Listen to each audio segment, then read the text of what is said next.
Merino. No. Don Manuel Núñez en Cabo. ¿Qué pasa? No. No. ¿Qué pasa?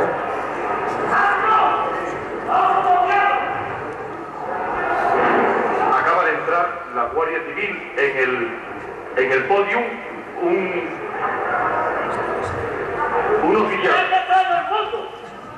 un señor de la Guardia Civil.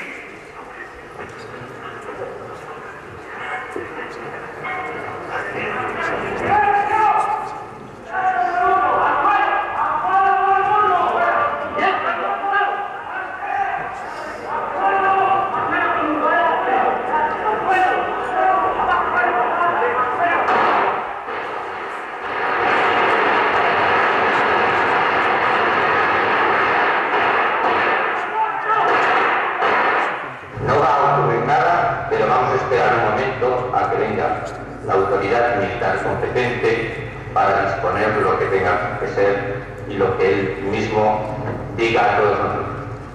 O sea, estén tranquilos y la autoridad que hay competente, militar por supuesto, será la que determine qué es lo que va a ocurrir. Al dirigirme a... Pues buenas noches, así empezó todo.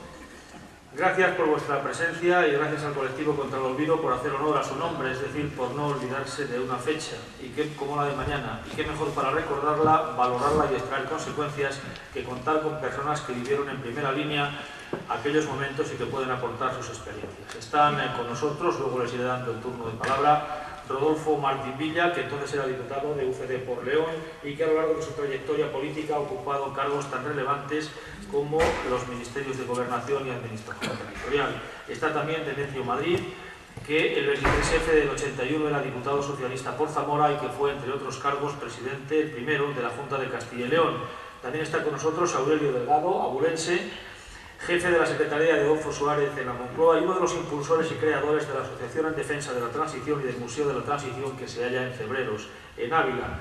Y Ángel Nieto, sindicalista, despedido de Fasa Renault por encabezar la lucha obrera y candidato al Congreso por el Partido Comunista de España en las elecciones del 79, o sea, aquellas de las que salió el Congreso y el Gobierno que fueron secuestrados por Tejero.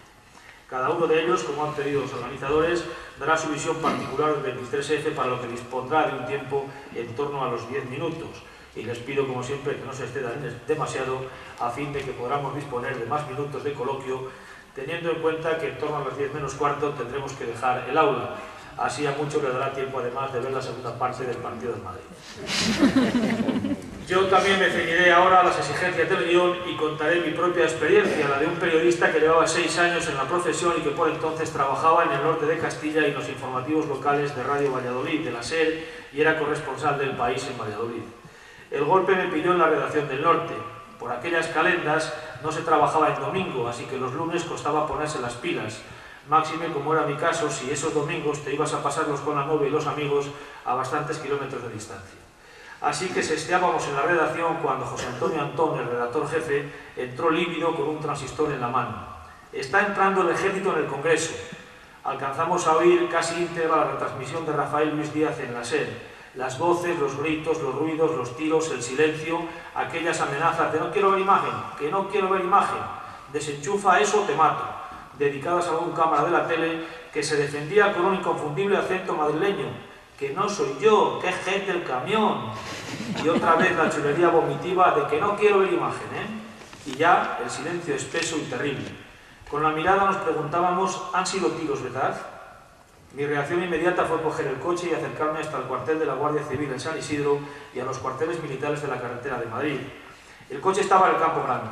En el trayecto no vi nada raro entre la gente, todo normal, como si no sucediese nada. En el cuartel de San Isidro no había movimientos sospechosos. En San Quintín, Farnese y Artillería 42 tampoco. Me acompañaba Fernando Barrasa, que tenía muchos amigos militares. Dudamos ir a buscar a alguno para ver si sabía algo. Decidimos que no, que nos volvíamos al periódico, pero antes pasamos por la feria de muestras donde su director, José Luis Azcona, nos tenía que dar una documentación sobre un concurso celebrado el domingo anterior y que íbamos a publicar en local. Azcona le quitó importancia al asalto. Acabo de oír que el de las pistolas es el loco de Tejero. Ya veréis cómo no pasa nada. Entre la normalidad que notábamos en cuarteles y calles y las palabras de Azcona, la verdad es que volvimos más tranquilos al periódico. Antón nos echó una bronca y nos devolvió a la realidad. Joder, me habéis dejado solo y la situación es grave. Se aplacó cuando le dijimos que veníamos de los cuarteles y de recorrer la ciudad. Al menos tenemos algo que contar, pero a ver qué pasa. Ese era el lío. No podíamos sino esperar y malditas las ganas que había de ir haciendo notillas de local, laboral, sucesos o gacetillas cuando estaba en juego lo que estaba en juego. Todo se agravaba porque faltaba la mitad de la redacción. El director estaba en una reunión de Colpisa en Madrid.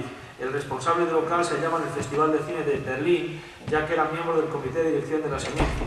Una redactora se puso mala y se fue a casa, otra estaba de descanso. Por entonces en Valladolid solo se editaba El Norte, Libertad, Diario Regional y la edición de Pueblo habían desaparecido. Por tanto, no teníamos a quien llamar para buscar una estrategia común. Lo de sacar ediciones especiales ni se lo planteó la empresa. En fin, que fue pasando el tiempo hasta que subí a Radio Valladolid, situado justo encima del Norte, a hacer el boletín local. Recordamos el asalto al Congreso e insistimos en los micrófonos en la normalidad que había en Valladolid.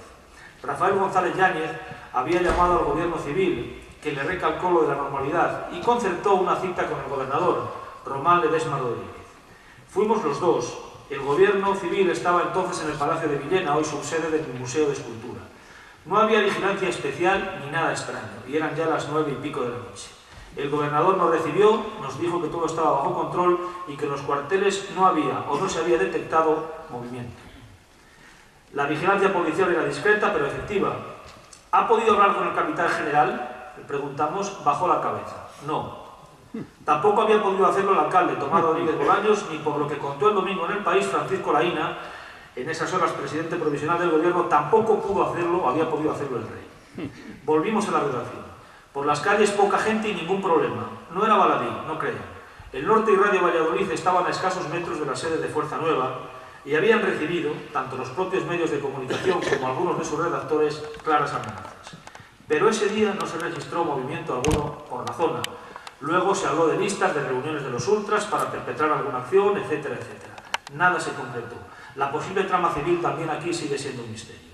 Tampoco falta quien asegura que fue una suerte que los ultras más belicosos estuvieran en prisión, detenidos solo unos días antes por su presunta implicación en las voladuras de las sedes del PSOE, la CNT y la librería Villalar y en los atentados contra el Largo Adiós y el Cine Cervantes. A la vuelta de la entrevista con el gobernador, escribí una crónica con lo que sabíamos poco de lo que ocurría en Valladolid. Antón la mandó a Talleres mientras esperábamos noticias. Parecía que el golpe había fracasado, pero el mensaje del rey se hacía esperar. Cuando llegó, respiramos. Se hizo la información, Jimeno Lozano redactó el editorial y dimos por cerrado el periódico.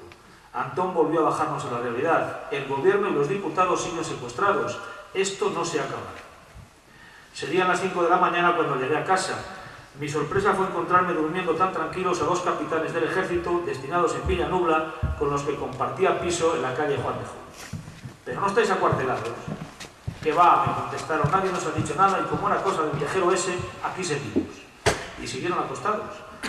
Yo no dormí, puse la radio, escuché el desenlace. A las 10 volví a la sede, al periódico, y a la 1 aproximadamente, 1:30, cubrí la información del pleno extraordinario del ayuntamiento convocado para condenar el golpe. Cristina Agudo, la mujer del diputado socialista Juan Colino, ya había hablado con él y nos contó algunas anécdotas.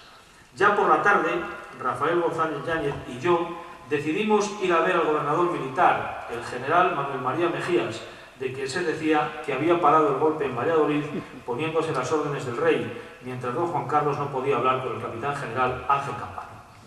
El gobernador militar, de paisano, nos recibió en su domicilio, sonriente, nos invitó a una cerveza, nos agradeció el interés por recoger su versión y después de hablar unos minutos nos despidió con un enigmático «Ya me gustaría a mí contar lo que sucedió aquí».